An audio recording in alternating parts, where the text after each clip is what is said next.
So there's a frame in Judaism that the only pathway to wisdom is to sit in learning in the context of a relationship with someone that you disagree with.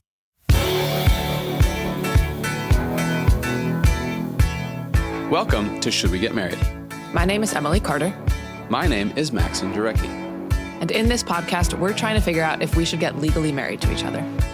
Or stay dating forever.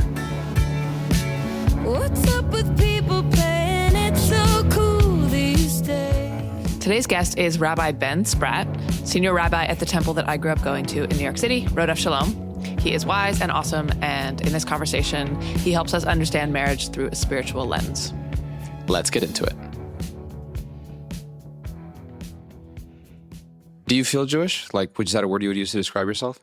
Yeah, I do feel Jewish. I think I've had sort of a bit of a journey with it. And I read an amazing book a couple years ago that brought me back called Here All Along that just reframed what Judaism is to me. And for me now, it's sort of like an ethical practice. It's sort of how I show up in the world and treat people, how I act when no one's looking. Yeah. I remember you describing pieces of the book to me, and I really liked this one thing that you mentioned, which was there's some rule, some Jewish rule, where if you are having a party on Friday and you know that Billy is not free on Friday, then you can't invite him to your party knowing that he's going to decline because he's not free if you didn't want him to come to the party in the first place. Like, you're not allowed to get that credit, that stolen valor of inviting someone. And I'm like, I like that rule. I think that that's straight up dastardly if you do stuff like that. And I'm excited for you guys to get to know some of the stuff that we learned about the ketubah and Onah and breaking the glass and all these things that, I didn't really know about.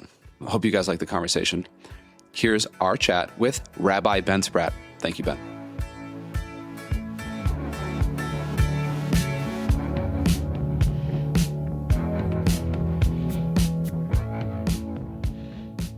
We are here with Rabbi Ben. Thank you for joining us, Rabbi. Emily, what's the story behind us being on the show with Rabbi Ben? And also, is that how you are nomenclatured, Rabbi Ben? Perfect. Okay, epic. Yeah, Emily, give us the lowdown. So my family grew up going to a congregation, Rodef Shalom, on the Upper West Side. And it was a big part of my life. I went to Hebrew school there. We went to High Holidays there. And I remember Ben, halfway through my Hebrew school experience, sort of starting to pop up and be around. I don't know if exactly that timing tracks, but in the last, it sounds like a couple years, Rabbi Ben has become the lead rabbi. There are very few people in my family that have kind of halo lore around them, where if their name comes up, everyone's like, oh, we love him. And Ben is probably one of three of those people where everyone is just very in awe of him and think he's a really special, amazing person. And when we were thinking about having a religious leader to bring a more spiritual perspective to the marriage conversation, he was immediately the first person I thought of.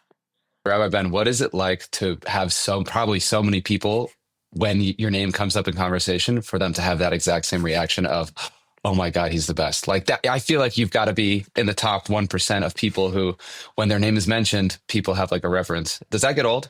I don't worry. There are plenty of people where my name comes up. It's not the halo of joy. It's something the moniker, I would say, of misery. But in general, I think part of the blessing is I get to be in a community and I get to grow up with people. I've been here now for 25 years in one capacity or another, and so those textures that layer over time, it's hard to replicate that in a world where we're so migratory and transient and things. And so I do feel like there is a gift of just thickness of relationship. And, Emily, we've been together in joyous times and then really heartbreaking times. And that strengthens a bond that just can't really be replicated. Emily, what grief is Rabbi Ben referring to?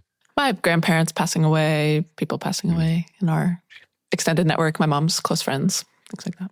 I'm really curious for us to get into how you think about marriage from a religious perspective, and also as someone who counsels people. Emily, do you want to kick us off? Sure. Yeah. Ben, are you married? I am indeed. 20 years now. Wow. Yeah. Got married here at Rodef Shalom. And it's interesting because I'm the product of an interfaith marriage. So I grew up in Salt Lake City, Utah. My dad was Mormon, my mom Jewish. Whoa. And their marriage prompted my mom's family, who were Orthodox Jews in Israel, to disown her. And, and so I think what's interesting is, religion, which tends to like pop up, at least in conversation around marriage, it is often something that's wielded as a wedge and a divider. And I definitely felt that growing up, that my parents getting married was somehow anathema. It was somehow in opposition to the idea of what should be.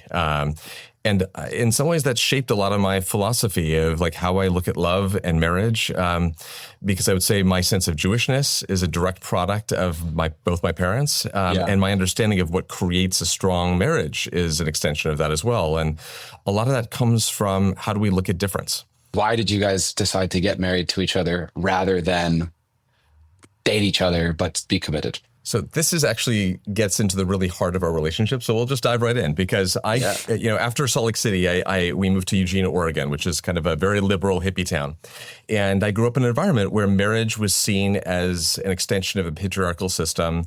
There was, I think, just a lot of general kind of like scorn. And I would say antipathy towards the institution of marriage. And my now wife, Micah, and I were dating for a number of years. Understandably, she was like, okay, I think it's time. We're ready. We know we want to spend our life together. Let's get engaged. And I said, whoa, I'm not that kind of patriarchal guy. I'm not trying to own you. I don't need to put a ring on that. I'm committed to you. We're committed. That's all we need, right?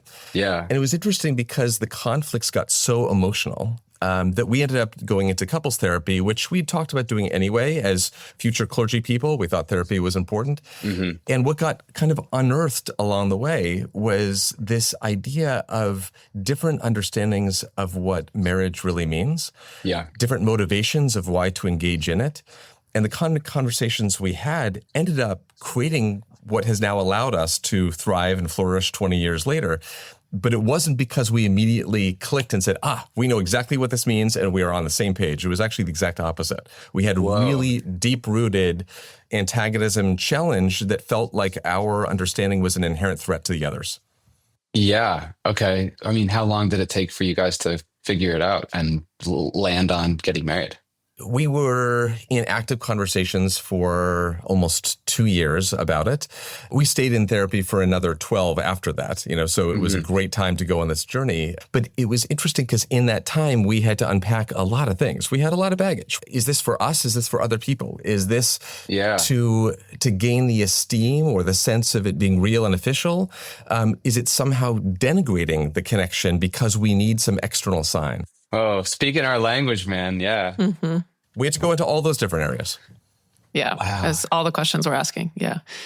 One of my favorite things about Judaism is that a lot of the teachings and stories are kind of vague and you get to like bring to it what you want or like just actively engage in conversation. And some person might read one line and take it one way and some person might take it the other way. And like the point is to sort of intellectually spar over these things. Like it's just, that's core to the religion. And I'm curious if there are teachings or thoughts about marriage that are in these texts and books and what they say.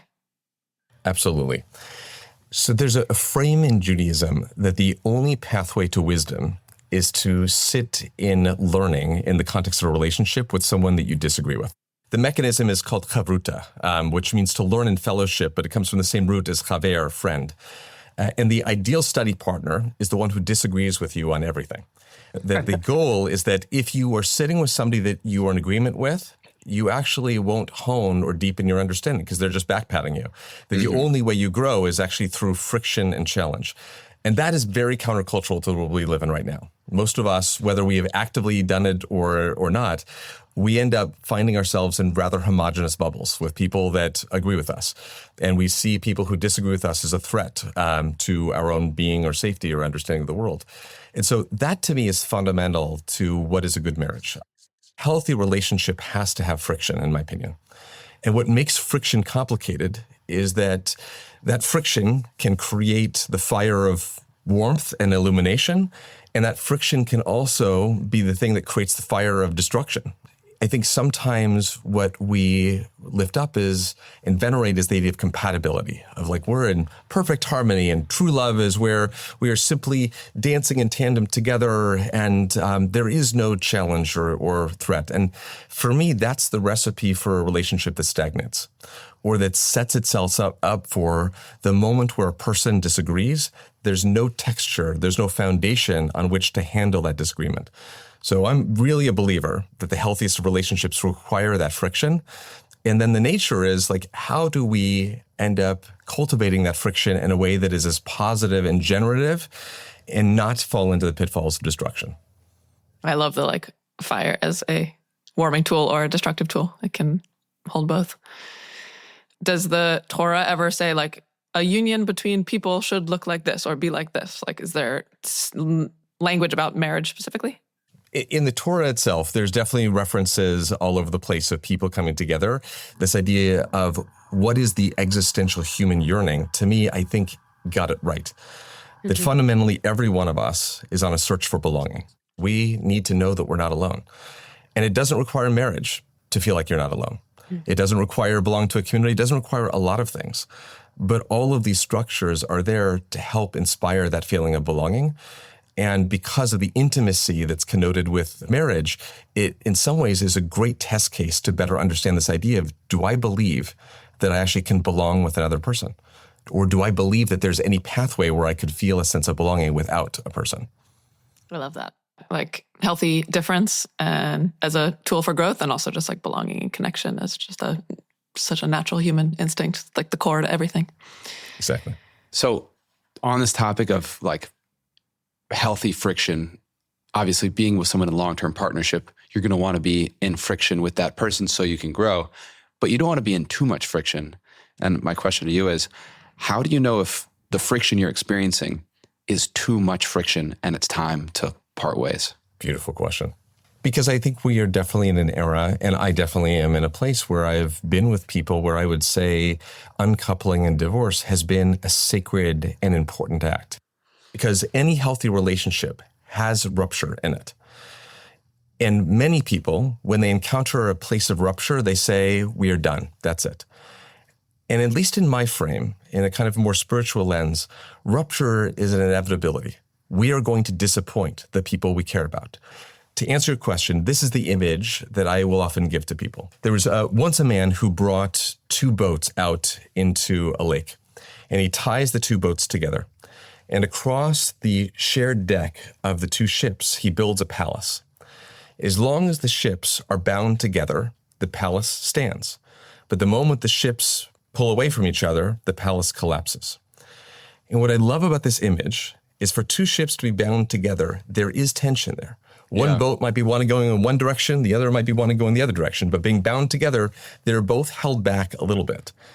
But there's a grand building project that is only made possible because those two ships are lashed together. This is the image, I think, for couples to sit in, is when there's a rupture, when the boats pull apart, do you believe that the building project is worthwhile enough to say, I'm going to tether myself again and dive back into building? Or does the building project not feel important enough, necessary enough? Do I think I could do it on my own better? Do I think I could do it with somebody else better? That, I think, is where you really get to have that litmus test. So do you believe that you are building something grand that could never exist in any other setting? If the answer to that question is yes, then it's worth all the tension, the friction, the challenge of staying together. Yeah. Okay. But like, what if one person, I love our project and I think we can make it, and the other person's like, I don't think our project is worth it? Then it's over. It only takes one person to cut the bonds. Oof. So it takes a lot more energy to create something. I don't believe that marriage is the only way to find belonging in the world. I know plenty of people who have never been married and will never be married that have completely full and fulfilled lives. So for anyone who's saying this is the only way to happiness and satisfaction, I vehemently disagree with them. However, part of what marriage does is it acknowledges we cannot create the grandest building project on our own, and we can't build a palace without a willingness to diminish ourselves and to bind ourselves in some solid structure. That to me is a kind of a spiritual lesson that I take in my own life. Almost every one of us at some point recognizes there's only so much a person can do on their own. At some point, we realize we are actually dependent on networks and constellations of people in our life. And marriage gives you the most intense, the most intimate, sometimes people would say the most challenging chance to experiment with this idea of, do you actually believe that you can be bound to other people? Do you believe deep down that you are needed and necessary and that another person is needed and necessary in this world? Wow. I think sometimes our culture can like focus too much on the interpersonal and these little small moments and like friction and tension and ruptures. But if you can zoom out and like see what is being built on top of you, there's like so much value there. And I think it's a beautiful image in my head.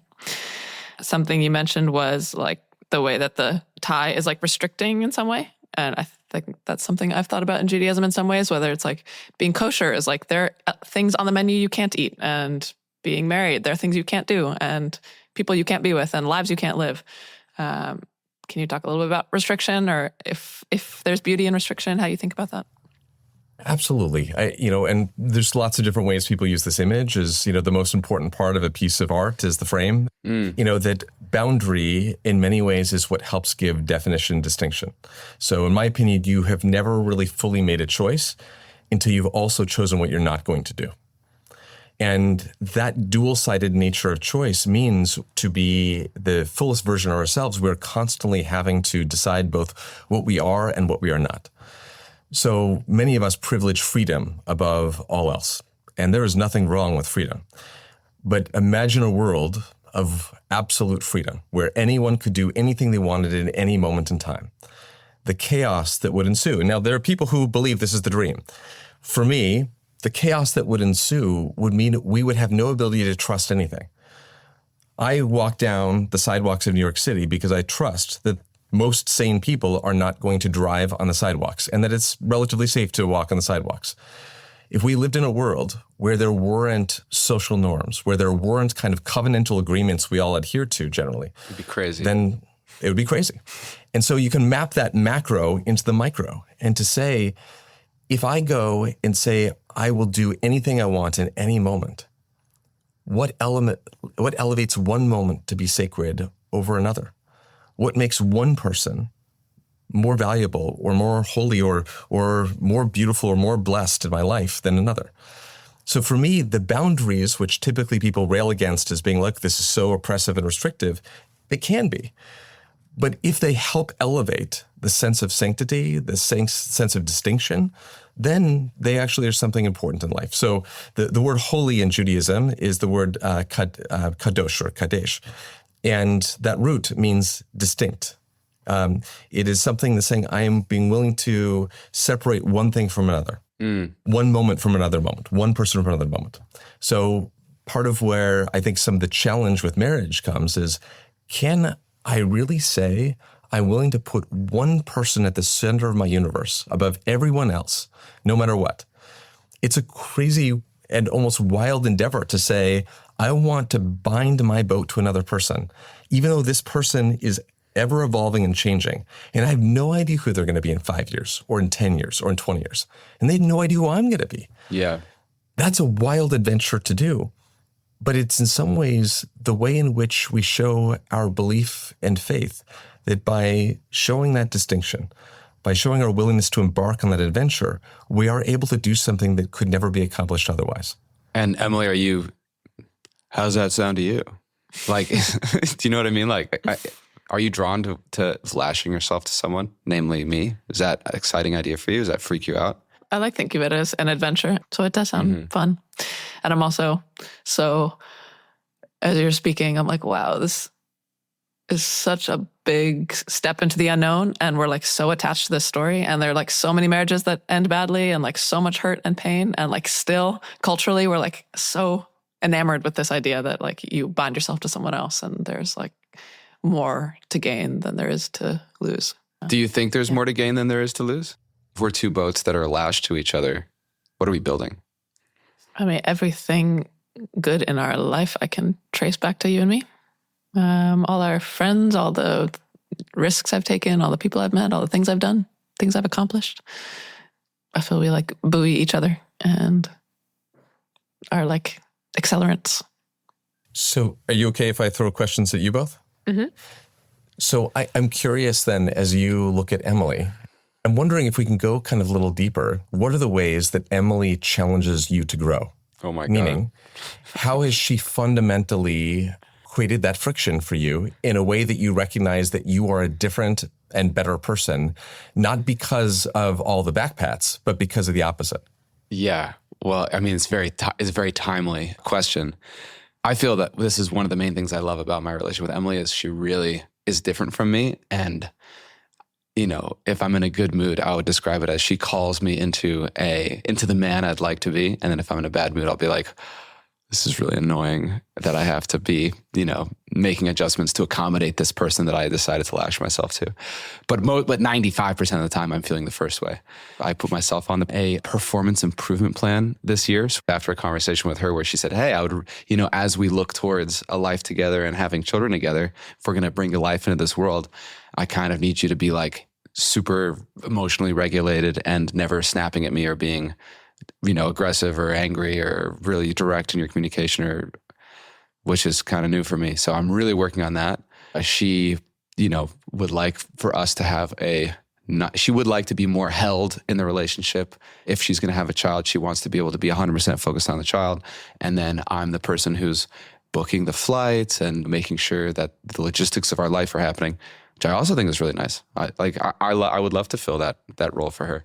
So there's a bunch of different stuff where she is asking me and kind of calling me into a way of being that I've always wanted for myself. I would love to be more high functioning and be more, you know, on top of things and organized. I would love to be extremely nice to every single person, no matter what mood I'm in or how much sleep I got. These are things that I really want for myself. But she's the person in my life who's been like, hey, I know you really well, and this is how I think you can be better for yourself. And by the way, I need you to be better for me. And I really feel that very strongly. What about you, Emily? Do you feel, Rabbi Ben explained, that you're in relationship with someone often who's calling you into a different way of being through friction? Do you feel like I'm actually serving that role for you at all? In my head, I like have my internal operating system and like the core of my soul and just like the little flame that guides me in different directions and makes me say the things I say and do the things I do. And I feel that tying myself to you and feeling so close to you and all the ups and downs of life and emotion and things going on and like all those nouns, like give me another operating system that's not necessarily mine, but it's like another one I can tap into or know very deeply. And it's like so different from mine, but I can feel myself guided by two operating systems at times where they're like, it's like the best of you and the best of me. And I can like, it's this like beautiful Frankenstein other thing where I feel like textures and threads of you when I'm in conversation with somebody or driving around, like something that you might say or do. And I feel rather than like have one soul, I have like two souls with me. But also this like third thing that's us. And there's just so many like fingerprints of you all over me and my life and my internal systems. So I think that's like where I feel the bond more so than I feel it in like our shared home or our shared car or our shared kids. And not that you need my commentary on this, but again, I think in a world that tends to celebrate the shared car, the shared home, the shared symbols that we curate so the world can see and things like this, we tend to venerate, in my opinion, the wrong foundation stones of relationship. And both of you are probably more enlightened than me, okay? But I'm a very stubborn person. I'm a wanderlust person. I'm a person who's constantly looking to step into the wilderness. I'm constantly looking to upend what feels constant. I'm constantly, I guess this is my own paradox of being constant, inconstant. But I'm often in the place of dreaming of what comes next and trying to reach for that. I married the exact opposite. So I'm a seeker soul. Micah is a builder soul. She wants things to be static. She wants stability. She wants to have the same routine. And for her, the dream is more time at home. For me, the dream is seeing a new land with new eyes. And that tension has created a far more dynamic, wondrous, and sometimes challenging life together than we could be apart. And if we didn't have the commitment, the thickness of that covenant, in the moments where those challenges are real, in walking away, I would have missed the opportunity this is just me, is I would have reached for the convenience of getting a back pat in the moment of feeling alone, rather than being like, well, I bound myself to this person, and so there must be some value here. I'm going to see where this takes us. Yeah. Okay, I want to transition into a slightly different track just because we have an opportunity to hit a couple of these, because I've always been fascinated by a couple of things. But basically, I find the Jewish approach to marriage really, really interesting. I want to ask about the ketubah, but then I want to ask about other couple of things. But first, tell us about the ketubah, because this probably will help us, in our thinking. Sure. Most people will talk about a ketubah as a wedding contract of vow and intention. And it's not really accurate. So the original ketubah, which goes back 2,000 years, was, I would say, one of the first proto-feminist documents. It was really one of the world's first prenuptial agreements. What people don't really know is that the original ketubah was actually a document that articulated what would happen if the marriage didn't work out. Okay. And so the traditional text, which is written in Aramaic, the lingua franca of the time, basically said that for a bride, keep in mind, this is a world where they were only imagining straight couples, okay? So for the bride, living in a world where women were considered chattel, property to be owned, property couldn't own property.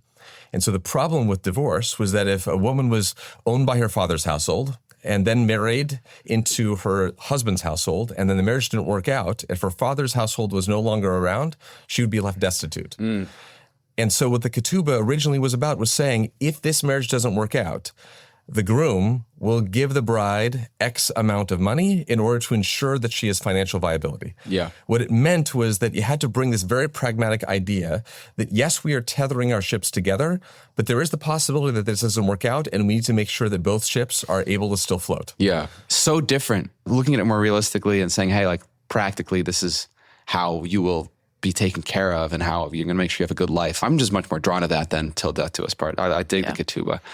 I find Judaism really like pragmatic and like this world focused. And it's not like till forever and then we'll die in each other's arms and we'll live happily ever after in heaven. Or like, it's not like I'm going to do everything I can to like get to heaven after this. It's like, we're here now. And like, what do we do now to be like thoughtful, good citizens, good partners, good friends, good people?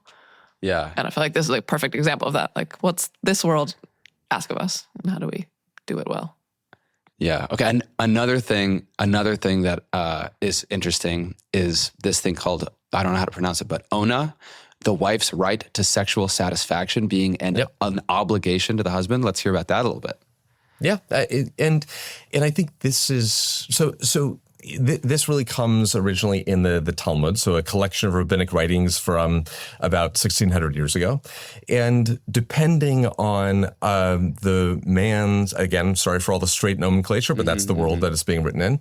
Depending on the man, the husband's career, he would be obligated to sexually pleasure his wife certain number of times. Depending, if he was a merchant, it was X number of times. If he was a local trader, X number of times. Yeah. What if you're a fledgling podcaster? What's the I would say the daily obligation is very high, so I'm just giving you a heads up. So, all right, cool. and this gets expanded by later rabbis to see that in Judaism, sex is not just the means through procreation; it is a blessing unto itself. And this idea that there are sexual obligations that are not just about monogamy and, staying faithful, but about the idea that sex has to be a way that you express your love, and it has to be one of the responsibilities you take on. So just as I imagine the two of you figure out how you divide your household responsibilities and you navigate parts of life, part of those responsibilities are how you take care of each other, and part of how you take care of each other is sexually. Yeah. Two layers of life that we almost never talk about openly in American society is sex and money. Most of us are not openly talking about how much we make a year with our friends and family. Most of us are not talking about our kinks or our sex life openly, not in a crass way, but really in an open, vulnerable way with most people in our life. And as a result, we really don't develop a vocabulary around it. And even in our most intimate relationships, we aren't really honest about it. And when we're not honest about the things that are essential and fundamental to life, it means we're eroding our foundation from the very get-go. So this is one of these things where having a concept in Judaism of saying like sexual pleasure is a responsibility may sound backwards to a lot of people, but for most of us who have lived enough life, we start to recognize that sometimes we wait for passion to be what drives us, and take sex and put it into a larger landscape of life. If you bring care to each other only when you just feel it in the moment, you are going to miss being there for each other in the most important moments. It is when you are exhausted at the end of the day and you've had a terrible, horrible day and you muster the ability to still ask the other person how their day was and listen. That is way more important than waiting for the moment when you yourself are like, I really want to hear how your day was. Yeah. Knowing the other person is feeling alone or needing to feel beautiful or feeling sexually vibrant. It is way more important to respond to the person when you see their need blooming than when you're waiting for your own need to arise, if that makes sense. Yet again, Judaism being extremely cool. I liked learning about ketubah and Onah, what was it? Is there anything else, like any other things to... There are a few, so there's two other things that I think are maybe worth mentioning. And again, every faith tradition and every What's this philosophy list called? Is this called epic Jewish stuff? Like what? Like Love this. what is? Yeah, why not? EJS. Let's start it. Yeah. I love that. The I really like EJS the list. I like It's a great list. Every faith traditions, I'm sure, has got its own, strengths and images. But a couple others that may be helpful to talk about. So in a Jewish wedding, the canopy that you're married under is called a chuppah. And it's a metaphor for the home that you're building. Open on all four sides, and the idea that all of your guests and your family there are in many ways being invited kind of metaphorically into your home. But it creates the image, and I think what the right pathway towards a wedding should be, which is thinking about what is the home, the life, if you want to take a bigger expansive definition of that. What's the life that we're architecting together? What are the pillars of it? What do we want inside of it? How do we have a wedding ritual that is reflective of our life, our home, not something generic, not something we find on the not.com or something, But if we go and use that as an image of saying, this is the day where the centerpiece of this day is a representation of what we are architecting together, it's saying what we should be centering is our life. It is that building project. It's that palace on our two ships. So that I find to be a really helpful image. The whole wedding industry is trying to inspire you to spend as much money as possible in order to appease other people's needs and wants. Yeah. And the most countercultural thing you can do is to center you and what's authentic to you. So I love that. the other image is that the most famous part of a Jewish wedding is... Wait, sorry, EJS part 4, right? There we go. EJS part 4. Here we go. Next thing on the list is the most famous part of a Jewish wedding is where we break things. The very last moment of a Jewish wedding is traditionally you break a glass. And there's lots and lots of different interpretations and understandings of this. But at its core, a wedding begins with a whole glass and raising a glass of wine, and it ends with a shattered glass. And I love this image that we begin the journey of marriage with broken pieces. For us to think about the idea of soulmates, or as you said, like till death do us part, this idea of this perpetual boundedness that is never severed, never fractured, to me is not the image that reflects life as a whole. We break the people we love most, we break their hearts. It happens. You cannot be intimately bound to another person without, in the process, there being some woundedness that comes. And so that image of how do we see that in the fragility is also the strength? How do we see that in these images of the broken shards is the very recipe of how we go and continue to pick up that building project? That, to me, I think is a really powerful image to bring into life and relationship, so that when we hit those rockier moments, those moments where the person is pushing us to grow, we don't say, whoa, hey, I was looking for a back pat, I'm turning around. But we can remember those broken pieces to be like, no, I actually signed up for this. I wanted this person to break me down, not in a unhealthy way, but so that I don't become reified in stagnancy, that I am actually pushed and broken to continue to grow and reach and strive. Yeah. Are you down for that, Emily? Are you ready to get stomped by our life into a lot of little mini pieces? A lot to get sharded. Okay, this is so fun. We ask this to every guest. You knew Emily when she was a wee tyke growing up, going to Hebrew school with you. Do you think we should get legally married? This is something that as a rabbi, I'm often asked to tell people what to do. And I feel very strongly that for me to do that removes the whole point and purpose of this moment. It is your agency that is what makes this sacred and powerful. But I would leave you with this. Marcel Proust said, "The great voyage of discovery is not in seeing new lands, but in having new eyes." To me, the institution of marriage is a pathway to ensure that you are embarking on an adventure to see if you can actually believe that you belong, and to be with a person that constantly challenges you to grow into the best version of yourself.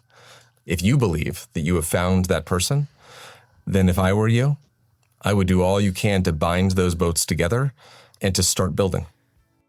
That was a really good answer, man. EJS Part 5. EJS Part 5 is just, God, if I get study enough, maybe I'll have some unbelievable choice things to reference. Proust, you say? so much. I'll go look him up. Marcel Proust. Rabbi Ben, thank you so much for chatting with us today. It was so great. Thanks for coming on the show. Such a joy to be with you both. Thank you.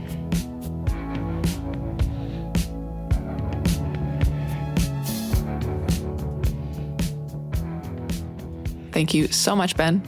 Loved having you on the podcast. I feel so lucky that we got to essentially do a premarital counseling session with someone who does so many premarital counseling sessions for the people who are officially part of his congregation. Mm-hmm. He's really, really full of wisdom.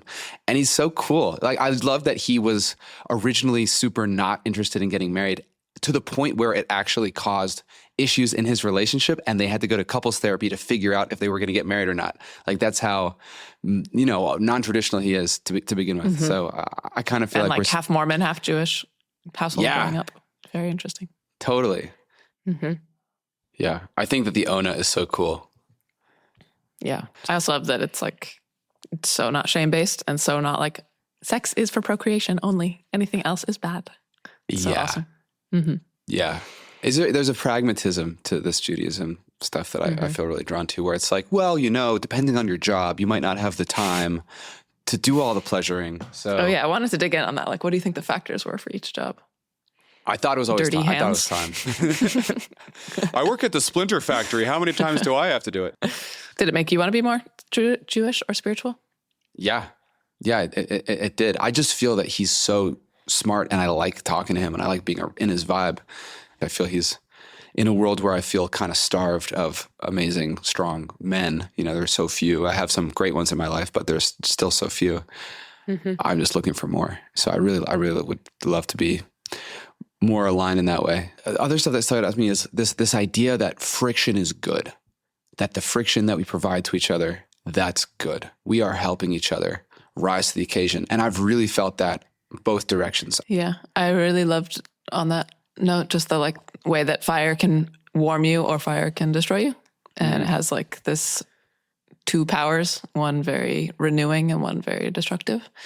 And I liked your question of how do you know it's time or the friction is too much?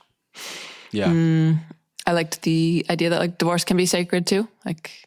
We think of marriage as this beautiful covenant between two people and it makes your life better. And at the same time, divorce can be a covenant between two people to not continue and it can make your life better. Yeah. And it kind of removes some of the stigma or shame around it. And it could be a really conscious, loving choice for both yourself and your partner. I totally agree with you. Emily, this conversation with Rabbi Ben, did it make you want to put a pebble in the bucket of let's get legally married to each other, or a pebble in the bucket of let's stay dating, marriage is not required for us to have our amazing life? I'm putting a pebble in the bucket of get married. I think he framed it as a really cool adventure and a big leap into the unknown, and has a high potential for growth and change and making life bigger and more beautiful and more bountiful. But it's risky, and it's a cool risk and kind of a romantic one to take. So I felt excited by his framing. Yeah. How about you? First, I loved that he really stressed that you don't have to be married to feel like you belong. That's a way that you can be belonging. And he has this idea that, humans need to belong, and that's really good for you to belong. And getting married to someone is another way to belong. And it's an exercise in belonging with someone, finding your home in someone. But I just like that he said that you don't need to do it. But that said, I would love to do that with you. I think that this adventure that we're considering of, hey, are we going to put some real stakes in the ground on what we are? And will there be consequences if we separate? That sounds like that's actually part of the power, is rolling the dice on it, jumping into the unknown. We went to these friends of ours this unbelievable wedding this past weekend with their names are Maddie, Jesse, and they had these vows. Maddie said to Jesse that she doesn't know what is going to happen in her lifetime, with Jesse. She has no idea, but man, she feels good about rolling the dice on it and doing that with him. And no matter what it looks like, she just feels like that's what she wants. And she could have any number of lifetimes with any number of people. I don't know. There's a beauty in the limiting. There's a beauty in saying, no, this is what I'm deciding on. And I just feel so drawn to building that with you that I feel more and more as we do these episodes, okay with the turning off of options in my life and the actual risk of what we're doing, acknowledging that as that's part of the magic of what we're doing is we are strapping dynamite to our chest together and jumping out of a plane and being like, let's see what happens. Like, I want to do that with you. I don't want to do that with someone else. I love the way that you think about stuff. I love the way that I love your process. And I've seen a lot of the dark parts. I'm sure I'm going to see more dark parts, but I like the process. So yeah, I just feel excited about it, which is kind of cool. We're both Pebble and Yes, which is really nice. Yeah. I love you. That was so nice. Yeah. I love you too. It was a great wedding. This Maddie and Jesse wedding. Damn. No, it was amazing. No, it was really beautiful. It was fucking amazing. We kind of just want to retweet that. Retweet. Should We Get Married is an original series by Easily Wowed and Bad Cooley Productions. This episode was created by me, Maxson and And me, Emily Carter. and our producer, Ramoy Phillip. Theme music is the song Fake Romantic by the band Melt. Logo and brand design by Madeline Vogue. Sound design and mixing by Ramoy Phillip. There are so many of you out there who are asking these exact same questions, and we don't all have to investigate marriage on our own. Subscribe to Should We Get Married and learn with us as we make our decision. See you next time. Fake romantic. You